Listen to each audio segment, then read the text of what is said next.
닮았다는 것은 겉도 되지만 속도 되는 것 같습니다.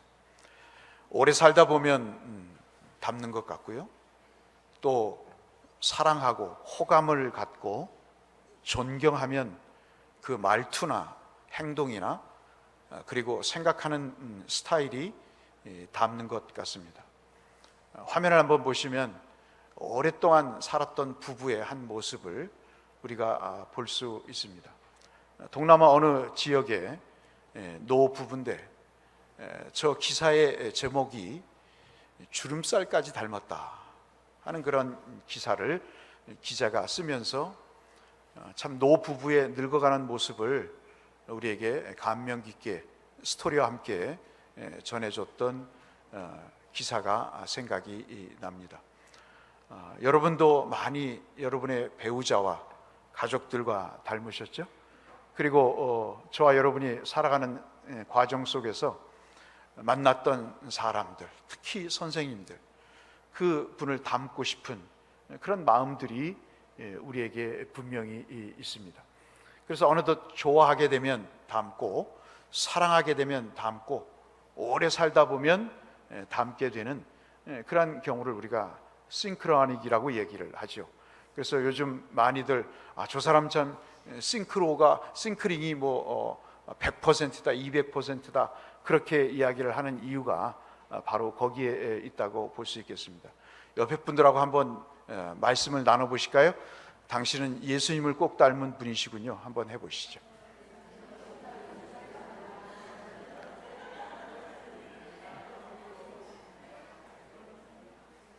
닮아가고 계십니까? 아니면 이미 닮아서 더 닮을 곳이 없는 그런 상황이십니까? 좌우간 예수를 닮아가시는 여러분 되시기를 주의 이름으로 축원합니다. 당신의 삶에서 하나님이 느껴지네요. 당신이 살아가시는 걸 보니까 그 속에 하나님이 계신 것 같습니다. 당신은 참 하나님을 닮은 분 같군요. 10년 전에 뵀던 모습과 20년 전 지금 뵀던 모습이 확연히 다르군요. 참 그것처럼 그리스도인에게서 큰 찬사가 없지 않겠습니까? 당신 참 돈 많이 벌었군요. 당신 참 자식 욕심이 많군요. 당신 참 재산을 많이 가졌군요. 당신 참 좋은 차를 타고 다니는군요. 그것보다 장로님, 권사님, 집사님, 성도님, 우리 사랑하는 학생, 청년, 참 예수를 닮으셨네요. 그런 이야기가 얼마나 큰 찬사가 아니겠습니까? 참 꿈이 있다면 그런 찬사를 우리가 받아야 되지 않겠나 하는 생각으로 이 말씀을 한번 살펴보고자 합니다. 룻기 2장은 여러분 잘 아시다시피 거부할 수 없는 하나님의 손이 그 나오미와 룻의 비극적인 삶에, 비참한 삶에 거부할 수 없을 정도로 마치 짜여진 각본과 같이 그렇게 진행되고 있는 것을 우리가 봅니다. 지난 시간에 살펴봤듯이 마침내와 우연이라고 하는 옷을 입고 주님은 그렇게 룻과 나오미의 비참한 인생을 축복하기 위해서 애를 쓰고 계시는 모습을 봅니다. 이삭을 주었던 그 밭이 바로 보아스의 밭이었고, 그리고 보아스를 생면부지에 만나지 못했던 초면의 사람을 하필이면 이삭을 줍는 그때 만나게 하시면서 2장 1절에 그 남자가 없는 절망스러운 고대 근동의 여인의 삶에 친족 보아스라고 하는 남자의 이름을 보여주시면서 드러내시면서 뭔가 주께서 그 불쌍한 두 과부의 삶을 하나님께서 새롭게 해 가시겠다고 하는 그런 의지를 보여줬다는 말씀을 드리면서 우리의 인생의 선택이 하나님의 섭리를 따라 사는 그 인생의 삶이 되어야 된다는 취지로 말씀을 드렸습니다. 오늘 본문 말씀은 좀 더 나누어서 보면 보아스가 지나치리만큼 이방 여인에게 호의를 베풉니다. 남자가 여자에게 호의를 베푸는 것은 한 두 가지로 볼 수 있습니다. 나쁜 의도를 갖고 접근하는 경우가 있고, 그 다음에 그 사람의 성품 자체가 좋아서 그런 경우가 있겠죠. 여자를 좋아서 그랬을까요? 룻이 호감이 가는 여인이기 때문에 그랬을까요? 지금까지 유대인들의 여자에게 식상해서 이 이방 여인에게 호감을 가서 그렇게 지나친 호의를 베풀었을까요? 그런 것 같지는 않습니다. 우리가 결말을 다 알기 때문에 이 보아스는 이 여인에게 무언가 베풀고자 하는 마음이 강렬하게 그 마음속에 자기도 거부할 수 없을 정도로 강하게 역사했던 것을 우리가 봅니다. 8절이나 11절 말씀을 보면요, 떠나지 말고 자기 밭에서 이삭을 주우라 그럽니다. 이 히브리 본문을 찾아보니까 이 떠나지 말고 있으라, 이 여기에 이삭을 주어라 하는, 떠나지 말고 함께 있으라 하는 이 말이, 여러분 1장 14절에 룻이 나오미에게 내가 나로 하여금 어머니를 떠나게 하라고 하지 마십시오. 나는 어머님이 섬기는 하나님이 내 하나님이고 어머님의 백성이 내 백성입니다. 내가 어머니를 떠나면 하나님이 내게 진노를 내리실 것입니다 하면서 어머니를 꼭 붙쫓았더라 하는 이 14절의 말씀이 똑같은 단어로 되어 있습니다. 그러니까 이 보아스의 마음이 룻이 떠나지 않기를 바라는 그런 간절한 마음이 있다는 사실을 우리가 알게 되죠. 아무도 룻을 챙겨주지 않았던, 반가워는 하지만 그러나 그에게 한두 끼의 식사는 제공했을런지 모르지만 그 불행한 두 여인의 생계를 내가 끝까지 책임지겠다고 나서는 동네 사람들이 없었던 차에 이 생면부지의 남자, 그것도 나중에 친족이라는 것을 알게 된 그 남자, 외간 남자가 베푸는 그 사랑에 대해서 굉장한 놀라움을 룻은 경험했을 것입니다. 9절 말씀해 보시면 읽었다시피 그 여인의 신변을 보호합니다. 건드리지 말라고 자기의 종들에게 보아스가 이야기를 하죠. 얼마나 그 사회가 인권이 유린됐던 사회인가를 간접적으로 우리가 볼 수 있습니다. 이방 여인, 특별히 싫어하는 모압 여인은 그 남자들이 어떻게 해도 괜찮게 생각했던 그때 당시에 저급한 시대적인 윤리의 기준으로 봤을 때 아마도 보아스는 굉장한 걱정이 들었을 거다 생각이 듭니다. 9절 마지막 부분에 보시면 특권까지 부여합니다. 그 종들이 마시는 물을, 보아스가 마시는 물을 함께 마시도록 하고, 그리고 14절에는 식탁까지 초대를 하죠. 이것은 대단한 것입니다. 여러분 잘 아시다시피 식탁에 초대했다는 이야기는 같은 급으로 생각을 한다는 것이죠. 그 종들과 함께 여기고, 이 룻은 계속해서 당신의 여종보다 못한 나에게 이런 은혜를 베푸십니까? 나는 당신의 여종보다 못한 사람입니다 하는 그 여인에게 식탁에 초대를 하는 특권을 부여하죠.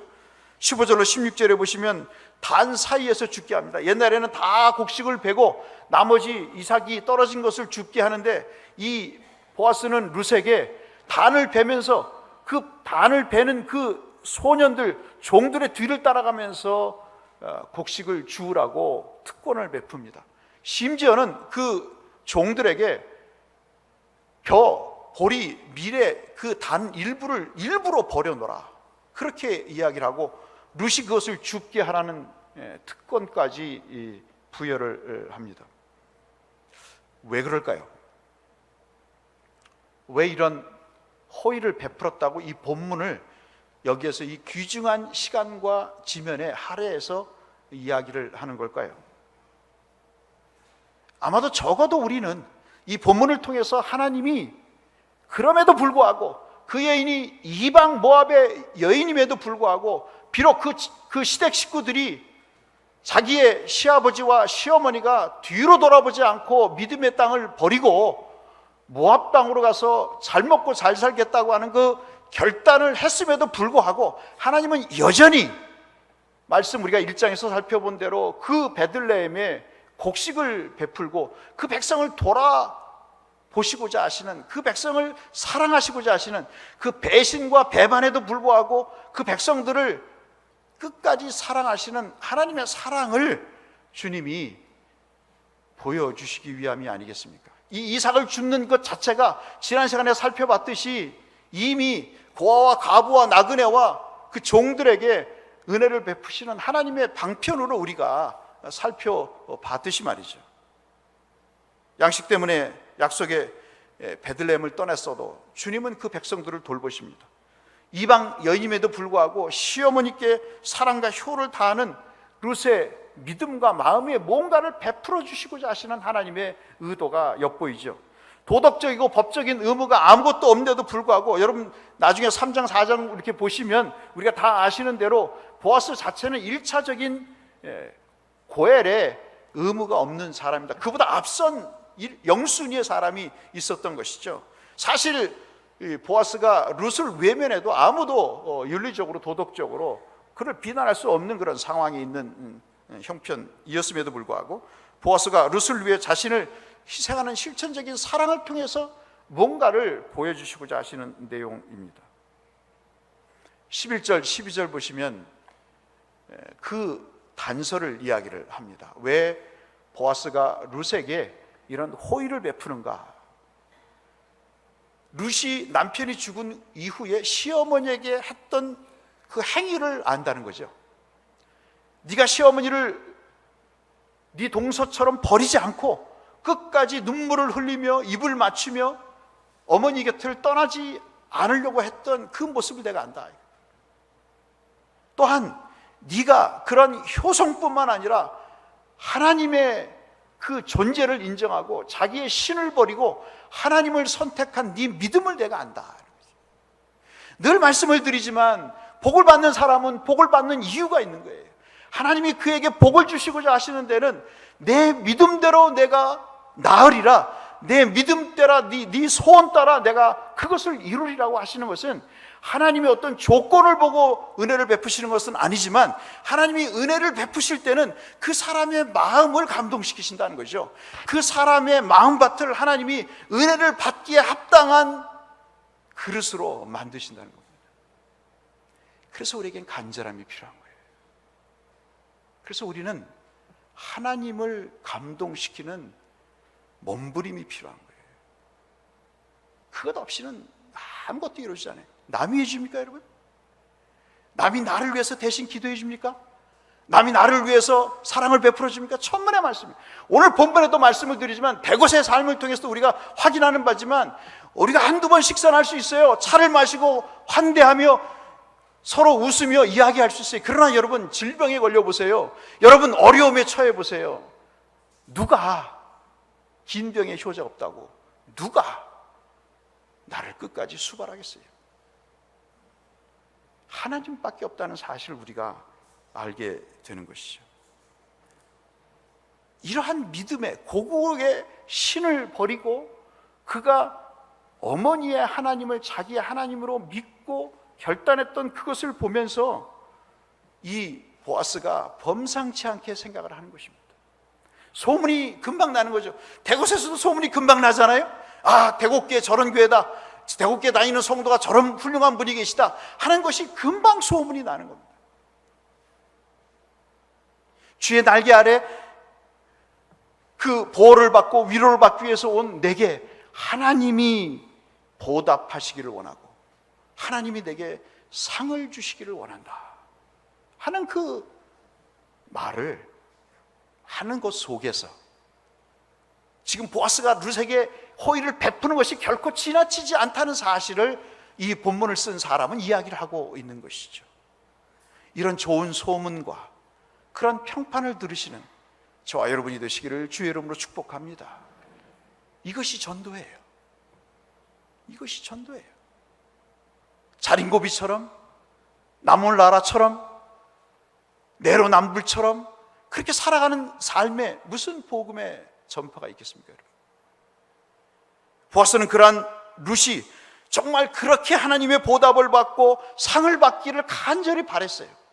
근데 오늘 본문 말씀은 그 간절한 바람뿐만 아니라 뭘 말씀을 하냐면 그 간절한 바람, 하나님이 보답을 주시고 하나님이 상을 베푸실 그 일들, 구체적인 일들을 내가 했으면 좋겠다 하는 생각을 갖는 거죠. 한번 따라서 하실까요? 내가 했으면 좋겠다. 본문의 결론은 그겁니다. 내가 당신에게 하나님의 은혜를 베푸는 사람이 되기를 원합니다. 내가 당신을 평가하고 내가 당신을 비난하고 내가 당신을 헐뜯는 사람이 아니라 내가 하나님을 대행해서 내가 당신의 그 삶의 하나님의 보답과 상이 임하기를 원합니다. 내가 여보 당신을 위해서 하나님의 사랑을 대신 전하기를 원해. 여보 내가 당신을 위해서 하나님의 은혜를 베풀기를 원해요. 얘들아 내가 하나님을 대신해서 내게 축복하기를 원해. 내가 정말 하나님을 대신해서 하나님이 너희들에게 주시고자 하시는 그 무언가를 내가 좀 줬으면 좋겠다. 그런 가정이 얼마나 행복하겠어요. 비록 돈은 없어도 권력은 없어도 하나님에 대한 축복의 바람의 마음뿐만 아니라 그것을 내가 하나님을 대신해서 하고 싶은 마음이 드는 교회, 그러한 가정, 여러분 하나님이 축복 안 하시겠어요? 여러분? 하나님이 그 인생을 복되게 안 하시겠습니까? 여러분? 오늘 말씀의 골자는 바로 그것입니다. 여러분 이러한 이야기는 엄청나게 신앙 생활을 하면서 우리가 경험하고 또 성경 여러 곳에서 우리가 확인할 수 있습니다. 하나님께서 어떤 일을 주관하시지만 그 주관하시는 일을 대행하는 존재는 누구냐면 사람이라는 거죠. 하나님께서 구속의 패러다임을 계획하시지만 그것을 이루시는 분은 인간의 몸을 입고 오신 제물 되시는 온전한 제물이신 예수 그리스도가 그 일을 행하신다. 교회를 교회답게, 성도를 성도답게 세상을 복된 세상으로 바꾸는 것은 하나님이 어떤 레이저를 쏘셔서 하시는 일이 아니고 오늘 이 자리에 앉아 계신 저와 여러분을 통해서 이 세 곳을 바꿔 가신다고요. 믿지 않는 남편이 믿게 되는 결정적인 이유가 구박을 받아도 그렇게 욕을 해도 나를 위해서 저녁까지 기도를 하고 나를 위해서 금식하는 그 와이프의 모습을 보면서 감동을 한다고요. 감동을. 그래서 그 정말 원수의 가운데 토막 같은 그 정말 사탄의 가운데 토막 같은 남편도 그 아내의 지극정성의 기도를 통해서 감동을 받는다고요. 이게 얼마나 인생에 있어서 얼마나 귀중한 복인지 모릅니다. 마음만 있는 게 아니고 생각만 그런 게 아니고요, 삶으로 실천하는 거예요. 하나님의 보답을 받기를 원한다, 상을 받기를 원한다는 립 서비스로 끝나는 게 아니고 그것이 나를 통해서 너에게 전달됐으면 좋겠다. 다른 사람보다는 네 눈앞에 있는 내가 그 복을 전해줬으면 좋겠다. 그리고 실제로 아까 말씀드린 대로 그 생계를 보장하고 그 신변을 보장하고 그리고 그에게 특별한 권리를 부여하고 그에게 특권을 제공했던 이유가 바로 보아스 그 마음속에 있는 것이죠. 여러분 대표적인 예가 출애굽기 3장 여러분 7절로 10절 말씀을 보시면 주님이 모세에게 명령을 내립니다. 그 80세 된 모세에게 이야기를 합니다. 백성을 사랑하고 백성과 언약을 기억해서 이제 그들을 애굽의 압제에서 벗어나게 하겠다라고 이야기를 하시면서 그간에 쭉 모세가 잘 모르는 배경 설명을 쭉 하면서 결국 뭐라고 얘기를 하냐면 야 이제 네가 가서 그 일을 행하라고 이야기를 합니다. 그러니까 모세가 발끈하잖아요. 나는 잘 몰라요. 내 어머니 요게벳이 나에게 어렸을 때부터 민족에 대한 이야기를 했지만 이제 80의 나이고 나는 이미 이 이방 사람 이드로의 사위가 돼서 이 양치기에도 버겁습니다. 내가 왜 그 수십만 명을 구원해내야 될 의무가 있는 사람입니까? 주님이 그렇게 간절하시면 주님이 하세요. 주님이 그렇게 애타시면 주님이 직접 하시면 되지 않습니까? 그렇잖아요, 여러분. 그런데 실컷 얘기해놓고 모세 네가 가서 그 일을 해라 그래. 그러니까 여러 가지 얘기하잖아요. 바로가 하나님을 어떻게 압니까? 나는 말 못하는 사람입니다. 무슨 증거로 무엇을 뭐 어떤 근거로 내가 이 출애굽의 지도자라고 백성들에게, 이스라엘 백성들에게조차 나를 인정할 만한 뭐 건덕지가 있습니까? 라고 이야기를 하는 이유는 그 사람이 소극적인 사람, 믿음이 없는 사람이기 이전에 그 사람이 그럴 수밖에 없는 거예요. 하나님이 그렇게 하시겠다 하면 하나님이 하시면 되지 왜 나를 동원해서 그 일을 하십니까? 우리도 신앙생활 하면서 그런 걸 느끼잖아요. 왜 하필이면 납니까? Why me? 왜 납니까 말이에요. 다른 사람 많은데 왜 나보고 직분 받으라 하고 왜 나보고 이 일을 하라 합니까? 하나님, 내가 하나님의 구속의 은혜를 경험하는 건 경험하는 거지만 하나님 나보고 하지 말라고 하세요. 제발 나보고 하지 말라고 하세요. 얘기해봤자 여든 도박에 이도 안 돌아갈 소리고, 그리고 일을 해봤자 욕만 얻어먹으니 나 안 하겠어요. 이해가 되는 대목입니다. 근데 여러분, 보아스는, 그리고 모세는 그 일을 하잖아요. 그 일을 합니다. 여러 과정을 통해서 그 일을 하는데 어찌 보면 모세보다 더 훌륭한 보아스인지도 모릅니다. 그는 누가 시켜서도 아니고 누가 떠밀어서도 아니고 자기가 그 일을 합니다.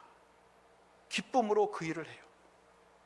네가 그렇게 가난을 벗어나기를 원했던 그 간구, 하나님을 믿는 자, 하나님을 붙드는 자, 하나님의 날개 아래 거하여 하나님의 안위와 복락을 누리기를 원하는 네 간구에 내가 네 인생의 응답이 되기를 원한다.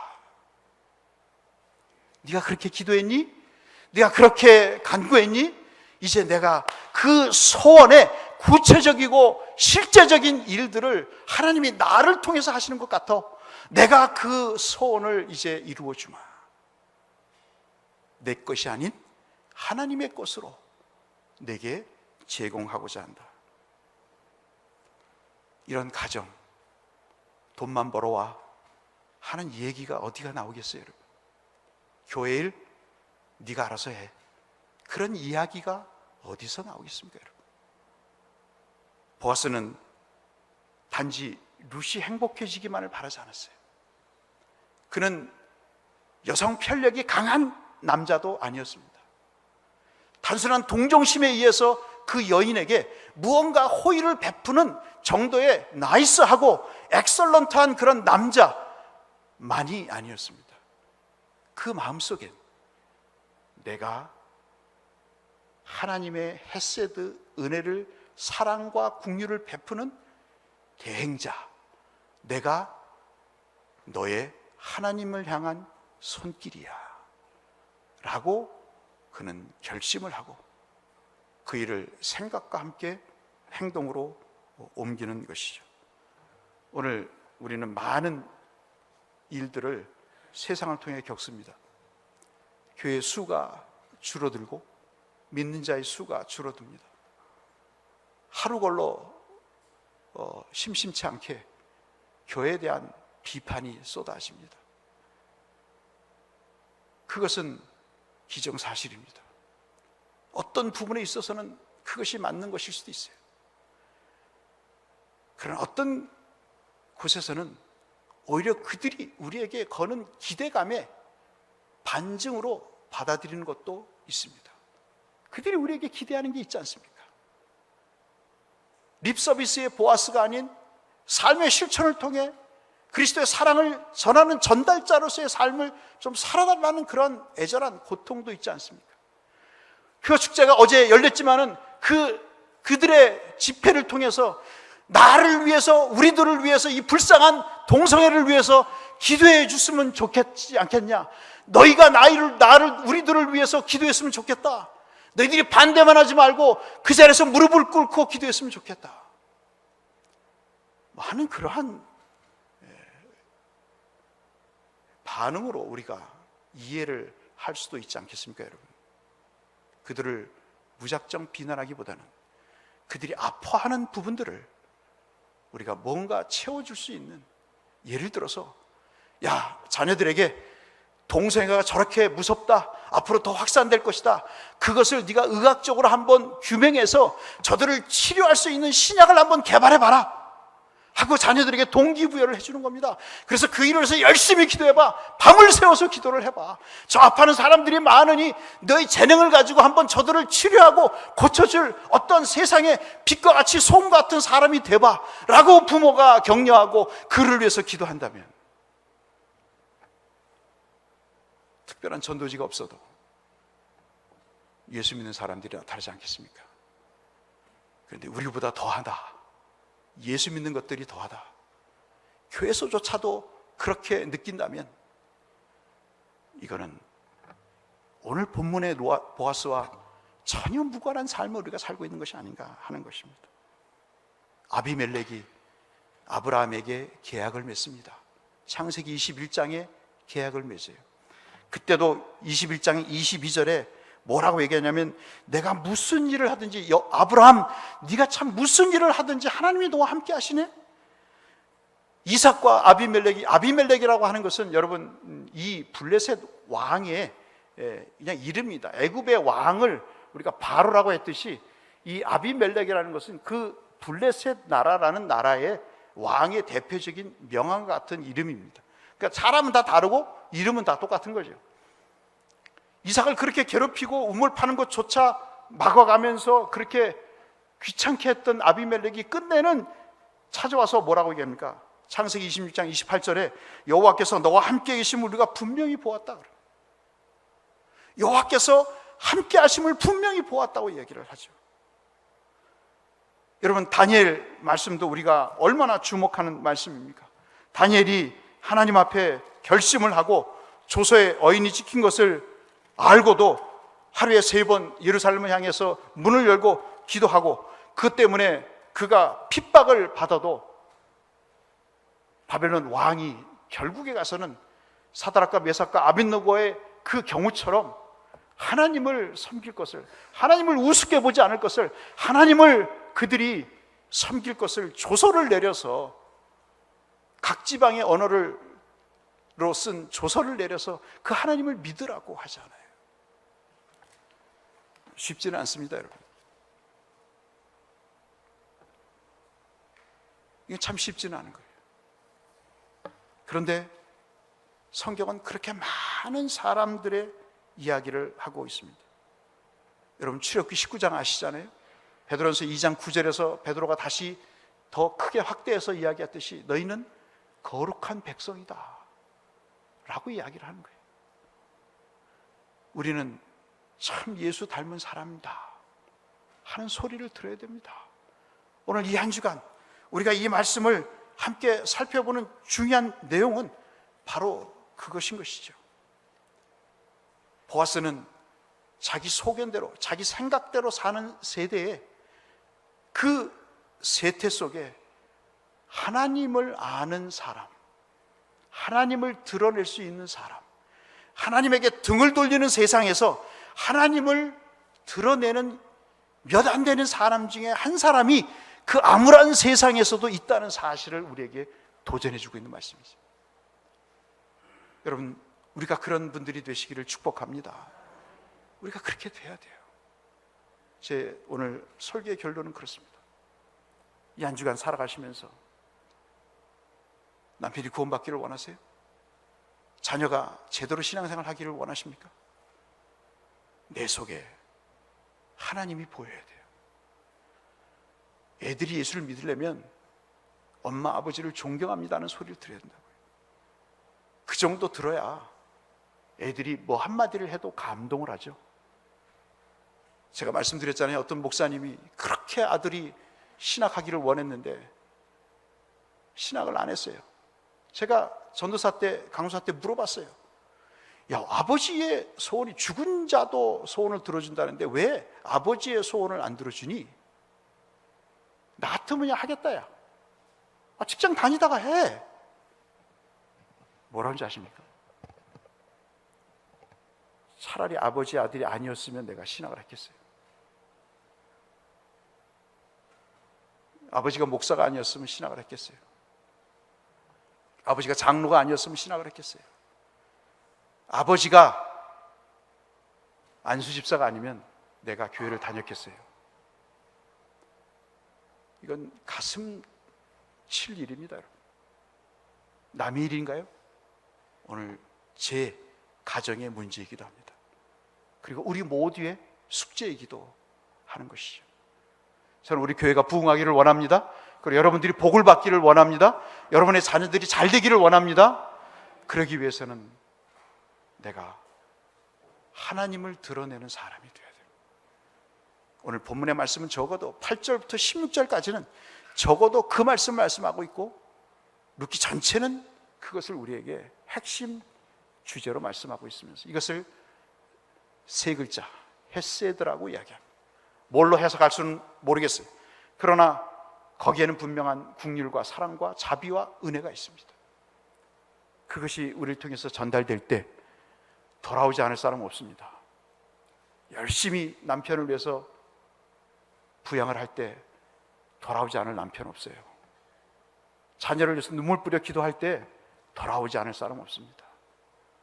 오늘 저희는 은혜의 전달자, 하나님의 은혜를 전하는 사람으로 우리가 이 한 주간 한번, 그리고 우리 남은 여생을 살아갈 때 하나님이 여러분에게 보답하시고 하나님이 여러분에게 상을 주시는 그런 은혜와 축복을 누리시는 남은 여생이 되시기를 주의 이름으로 축복합니다. 기도하겠습니다.